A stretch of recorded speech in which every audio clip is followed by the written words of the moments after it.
Hello everyone, आज हम अध्याय 12 घातांक और घात पर चर्चा करेंगे। इसमें प्रश्नावली 12.1 और 12.22 प्रश्नावली है, उस पर चर्चा करेंगे आज, है ना। तो देखिए, हम कोई भी एक संख्या होती है, जैसे मान लेते हैं हम संख्या, ये 10 की घात मान लो 26 है ना। ये 10 की घात 26 है, तो ये 10 जो है, ये 10 को हम क्या कह सकते हैं, ये 10 जो है इसे हम कह सकते हैं, ये 10 इसको कहते हैं आधार। ये क्या हो जाता है, आधार होता है। और ये जो ऊपर लिखा हुआ है, जो ऊपर लिखा हुआ है, ये क्या हो जाता है, घातांक हो जाता है ना। ये ऊपर लिखा है, ये क्या हो जाता है, घातांक हो जाता है। और इसको हम पूरी संख्या को कह सकते हैं 10 की घात कितना है ऊपर, 26, 10 की घात 26। इस पूरी संख्या को हम कह सकते हैं 10 की घात 26। ठीक, इस तरह से हमें समझना चाहिए। किसी भी चीज़ की संख्या के अगर ऊपर लिखा हुआ है तो उसकी घातांक हो जाता है, नीचे संख्या जो रहती है वो आधार होती है। और इस संख्या को हम 10 की घात 26 बोल सकते हैं। ठीक, अब इसके कुछ नियम होते हैं, घातांक के कुछ नियम होते हैं। वो नियमों को मैं 1 बाय 1 इस तरफ लिख देता हूँ आपके लिए। तो पहला नियम क्या है, पहला नियम है घातांक के नियम, है ना। ये नियम होते हैं घातांक के कुछ, है ना। घातांक में जोड़ गुणा सब होता है, उसमें जो नियम होते हैं वो है। तो जैसे कि कोई संख्या दी हुई है, उसमें जैसे a की घात m दिया है और a की घात n दिया है ना। तब क्या हो जाएगा, a की घात m धन n। मतलब यहाँ पे जो n m है, यहाँ पे जहाँ जो n है और m है, m n क्या है, यहाँ एक परिमेय संख्या परिमेय संख्या है ना। मतलब जहाँ n m परिमेय संख्या है, पर इन दोनों को गुणा करेंगे तो घातें क्या हो जाएंगी, जुड़ जाएंगी। आप ऐसा समझें, ये घातें जुड़ जाती हैं। इस तरह से अगर भाग देते हैं तो भाग देते हैं मतलब n m भागित n, ये हो जाता है a की घात m माइनस n। ठीक, अब इस तरह से तीसरा जो सूत्र है वो ऐसा है कि n m की घात हो गई m और b की घात भी m हो गई, दोनों की घातें सेम हो गई, तो हम उसको लिख सकते हैं a बटे b पूरे की घात m। ठीक, चौथा, अगर हम कोई संख्या लिखी हुई है, a की घात लिखी हुई है m और पूरे की घात n लिखी है, तो इसको हम लिख सकते हैं m इंटू n, मतलब a की घात m n, इस तरह से लिख सकते हैं। ठीक है, और इसी तरह से 4 सूत्र हो गए। तो ये चारों सूत्र हैं इसके घातांक के नियम के। इन चारों सूत्रों को मैं इस तरह बहुत अच्छे से लिख देता हूँ ताकि आप लोगों को सवाल करते समय दिक्कत नहीं होगी। देखें इसको थोड़ा सा, घातांक के नियम, इसमें हम लिख सकते हैं, पहला सूत्र हो जाता है a की घात m इंटू a की घात n बराबर a m धन n। दूसरा हो जाता है a की घात m भागित a की घात n बराबर a m माइनस n। तीसरा है a की घात m पूरे की घात n, तो a m इंटू n, मतलब a m n, इस तरह से हो जाता है। चौथा सूत्र हो जाता है इसका, चौथा सूत्र अपन ने लिखे हैं a बटे b, इसकी घात m है, इसकी घात m है, तो हम लिख सकते हैं a बटे b पूरे की घात m। इस तरह से हम इसकी घात लिख सकते हैं। तो इस तरह से ये सूत्र होते हैं, 4 सूत्र। और मान लो गुणे में भी इस तरह से दिया हो, अगर ऐसा दिया हो a की घात m लिखी हो और b की घात भी m लिखी हो, तो हम लिख सकते हैं a इंटू b पूरे की घात m, इस तरह से लिख सकते हैं। भाग में भी अगर ऐसा दिया हो तो भाग वाला ही हो गया, गुणा वाला ही हो गया, है ना, इस तरह से। तो ये 2 चीज़ इसमें कॉमन होती हैं, एक आधार होता है और एक होता है घात। तो जो आधार है, अगर ये आधार समान है तो घातें क्या हो जाएंगी, जुड़ जाएंगी। और आधार समान नहीं है और घातें समान है तो घातें दोनों की एक हो जाएंगी। ये इसका कॉन्सेप्ट है। ठीक है, पहला सवाल देखें अपन। पहले का पहला सवाल, 3 की घात कितने लिखा हुआ है, ऋण 2। है ना। जब घातें ऋण में लिखी होती हैं उसको भी यहाँ लिख देता हूँ मैं कि अगर घातें लिखी हुई एक ही घात ऋण m लिखी है, इसका मतलब 1/1 m है ना। इसका मतलब 1/1 m है। एक और है उसमें सूत्र, एक ही घात अगर 0 लिखी है तो उसका मान 1 ही होगा। किसी की भी घात अगर 0 लिखी है तो उसका मान क्या हो जाता है, 1 हो जाता है। ठीक है, तो ये भी अपने सूत्र के हिसाब से लिख सकते हैं। तो देखें इसकी घात इतना लिखा है तो अपन इसको हल करेंगे तो क्या हो जाएगा, 3 की घात मतलब 1/3, उस पूरे की घात हो गई 2, मतलब 1/3 की घात 2 मतलब 3 × 3 1/9। इसका उत्तर आ गया 1/9। इसी तरह से हम देखते हैं प्रश्नावली का दूसरे का पहला सवाल देखते हैं। देखें आप दूसरे का पहला सवाल क्या लिखा हुआ है। दूसरे का पहला सवाल, ऋण 4 की घात 5 भागित ऋण 4 की घात 8, ऋण 4 की घात 5 भागित ऋण 4 की घात 8। तो इसका मतलब क्या हुआ, इसका मतलब ये हुआ ऋण 4 की घात 8, माइनस में किसी में नहीं लगा, ठीक है। अब इसका मतलब क्या हुआ, इसका मतलब ये कि ऋण 4 की घात 5 बटे ऋण 4 की घात 8, ऐसा लिख दो। सूत्र लगा दो, सूत्र लगा हुआ अपने पास क्या होता है, भाग करो तो 1 की घात मतलब ऋण 4 की घात है ना, बड़ी ऊपर में से 5 में से 8 घट जाएगा, ऊपर वाली संख्या में से नीचे वाली से घात जो है घट जाती। ठीक है, तो कितना आ गया, ऋण 4 की घात अपन 5 में से 8 गया तो यहाँ आ गया 3, बड़ी संख्या का चिन्ह हो गया ऋण 3 है ना। अब ये ऋण 3 हो गया तो ये ऋण और ये ऋण काटना नहीं है, ऋण 3 घात में आ गया। इसका मतलब ये है कि ये 1 में आ गया। इसको हम लिख सकते हैं 1 ऋण 4 की घात 3। ठीक है, इसके बाद हम क्या कर सकते हैं, इसके बाद हो जाएगा ऋण 4 की घात 3 मतलब ऋण 4 गुणा ऋण 4 गुणा ऋण 4, तो 4 चौके 16 चौके 64। अब ये ऋण और ऋण का गुणा करेंगे धन, और फिर धन का ऋण में गुणा किए तो ऋण 64 आ गया।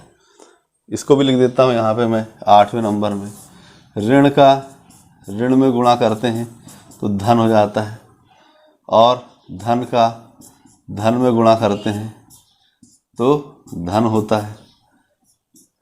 ठीक है, ये समान चिन्ह में गुणा होता है तो धनात्मक आता है, और असमान चिन्ह में गुणा होता है तो ऋणात्मक आता है। असमान चिन्ह में जैसे कि असमान चिन्ह कौन से हुए, धन का ऋण में गुणा किए तो ऋण हो गया, और ऋण का धन में गुणा किए तो ऋण हो गया।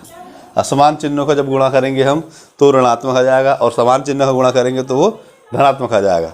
इस तरह से 2.2 दूसरे का पहला करे अपन ने, ऋण 1/64 आ गया इसका उत्तर। ठीक है, इसी तरह से अब हम अगले सवाल हल करते हैं तो देखेंगे 5 की घात ऐसा ये लिखा हुआ है, m का मान ज्ञात करना है। 5 की घात m लिखी हुई है, भागित 5 की घात कितनी लिखी है, 5 की घात लिखी है ऋण 3 बराबर 5 की घात कितनी लिखी है, 5 की घात 5 लिखी है। ठीक है, मतलब तीनों में एक चीज़ समान है, आधार समान है, तीनों में घातें चेंज है, अपने घातों में काम करना है। तो इन दोनों का जब अपन करते हैं भाग वाला सूत्र लग जाएगा, ये वाला सूत्र, तो क्या हो जाता है 5 की घात m माइनस और -3 इस तरह से हो जाएगा। ठीक, और ये बराबर 5 की घात m 5 है। ठीक है, अब ये 5 की घात क्या हो जाएगी, m ऋण और ऋण का गुणा हो धन 3, ये इसमें हो गया घात में और इसमें हो गया कितना 5। अब आधार समान हो तो घातों को हम अलग अलग लिख सकते हैं, तो हम इसको लिख सकते हैं m + 3 = 5। इस तरह से 3 उस तरफ चले जाएगा तो क्या हो जाएगा, 5 में से 3 गए, और m बराबर कितना हो जाएगा, 5 में से 3 गए तो 2, m बराबर कितना आ गया 2, ये उत्तर आ गया। तो इस तरह से हमें सवाल हल करना है ना। प्रश्नावली 12.1 के इस तरह से पूरे सवाल हल कर लेंगे। बहुत सरल सवाल हैं, ज़्यादा कोई कठिन है नहीं, हर सवाल में है। ये कुछ नियम है, ये पूरे नियम आप याद कर लेंगे तो हर सवाल बहुत अच्छे से आसानी से बन जाएगा, इसमें कोई तकलीफ नहीं होगी। तो देखते हैं हम 12.2 प्रश्नावली, ये भी बहुत सरल सवाल हैं, इसमें हमको ज़्यादा कुछ नहीं करना, इसमें हमें सिर्फ मतलब घातों के रूप में लिखना है। अभी हमको घातों के रूप में दिया हुआ है, ये नियम लगाए हैं, अब हमको घातों के रूप में लिखना है। तो हम 12.2 पे चर्चा करते हैं। यहाँ लिख देता हूँ प्रश्नावली 12.2। 1 के सवाल अपन अभी कर चुके हैं। 12.2 के सवाल देखते हैं। इसमें क्या है, घातों के रूप में लिखना है। बड़ी संख्या लिखी रहती है, उसको हमको 10 की घात के रूप में परिवर्तित करके लिखना है। जैसे कोई भी संख्या, जैसे हम यहाँ लिखा है सूर्य से पृथ्वी की दूरी, सूर्य से पृथ्वी की दूरी कितनी है, 1, 49, 15,00,000 करोड़ है। तो ये 15 छेद इस तरह से लिखा हुआ है, ठीक है, इस तरह से लिखा हुआ है m। अब हम इसको छोटे रूप में लिखना चाहते हैं।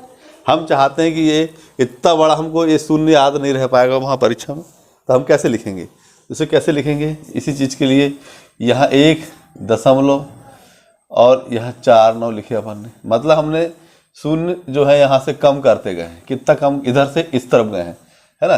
1 2 3 4 5 6 7 8 9 10 11, मतलब 10 की घात 11। इस तरह से हम लिख सकते हैं। हमने 11वें स्थान पे इसको लिखा है।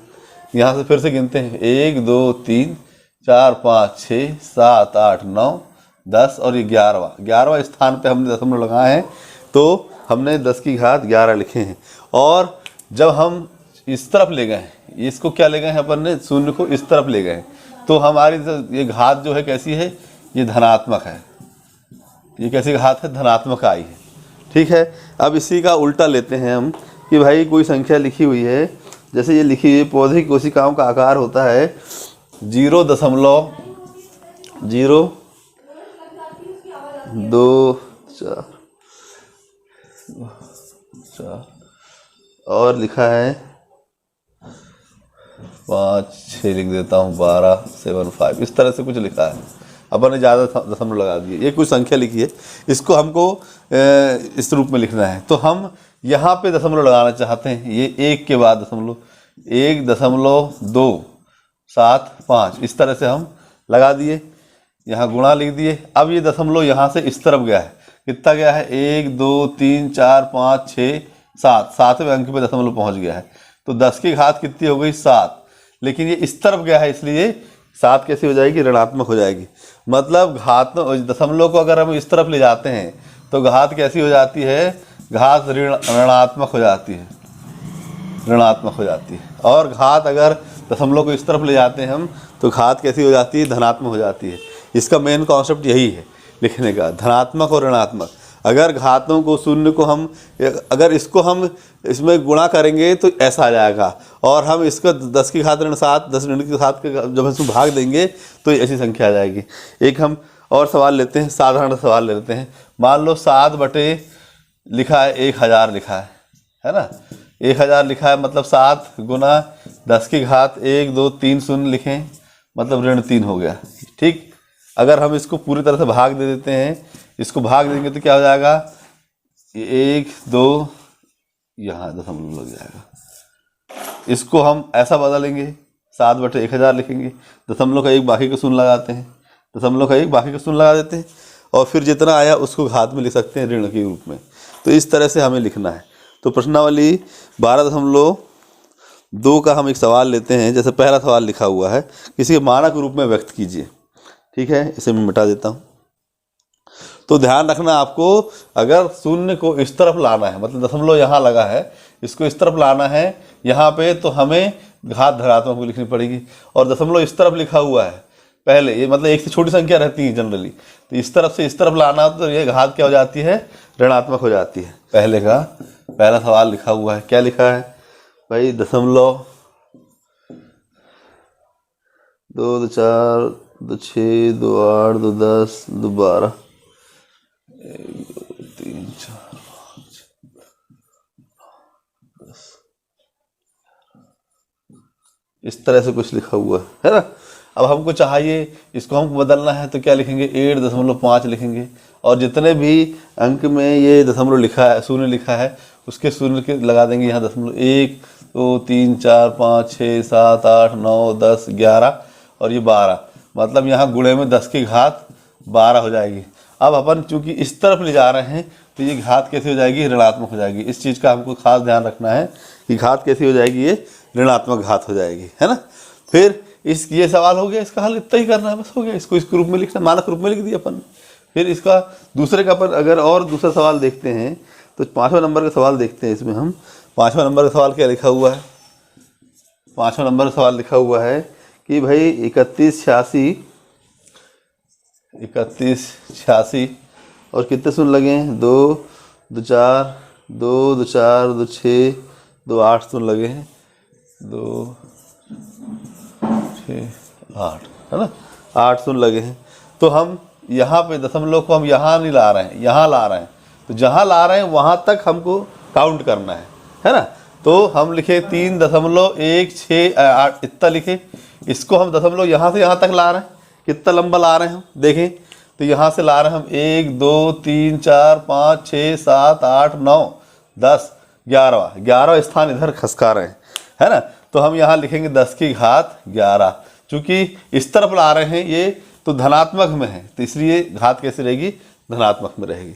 तो धनात्मक और ऋणात्मक का इतना ही अंतर है कि धनात्मक में जो चिन्ह होते हैं वो धनात्मक कब आता है, जब दशमलव को हम इस तरफ ले जाते हैं, और दशमलव को हम इस तरफ ले जाते हैं तो घात ऋणात्मक में आती है। ऋणात्मक घात जब भी लिखेंगे तो जो संख्या रहती है वो 1 से हमेशा छोटी रहती है। इस दोनों चीज़ों का आप ध्यान रखें, है ना। और भी एक सवाल है, एक सवाल और देखते हैं। ये लिखा है, ये लिखा जीवाणु की माप लिखी है ना। जीवाणु की माप कितनी लिखी है, जैसे हम कौन सा नंबर सवाल है ये तीसरे नंबर का तीसरा सवाल देखें आप। जीवाणु की माप कितनी लिखी हुई है, ये लिखी है 0.0 कितने जीरो हैं ये, 2 2 4 4 6 जीरो हैं, 2 6 और ये 5 है ना। इस तरह से लिखा हुआ है। तो हमें इसको करना है 5 दशमलव में लाना है। तो 10 की घात कितनी आएगी, 10 की घात कितनी आएगी, इसके लिए आप ध्यान से देखेंगे तो आपको समझ में आ जाएगा कि हम यहाँ से 1 2 3 4 5 6 और ये यहाँ पे ला रहे हैं 7 अंक में, तो 10 की घात 7 आ जाएगी। और 7 कैसी आएगी, ऋणात्मक की धनात्मक, तो ऋणात्मक आएगी क्योंकि 1 से कम भी है और इधर जा रहे हैं, तो ये ऋण 7 आ जाएगी। इस तरह से हमें मानक रूप में बदलना है और इस तरह से आप सवाल हल करेंगे। पूरे सवाल इसी तरह से हल करना है। आप लोग प्रश्नावली 12.1 और 12.2 के सवाल पूरे तरह से कंप्लीट कर लें, और जो भी समस्या हो तो कमेंट बॉक्स में ज़रूर लिखें। तो धन्यवाद साथियों, जय हिंद।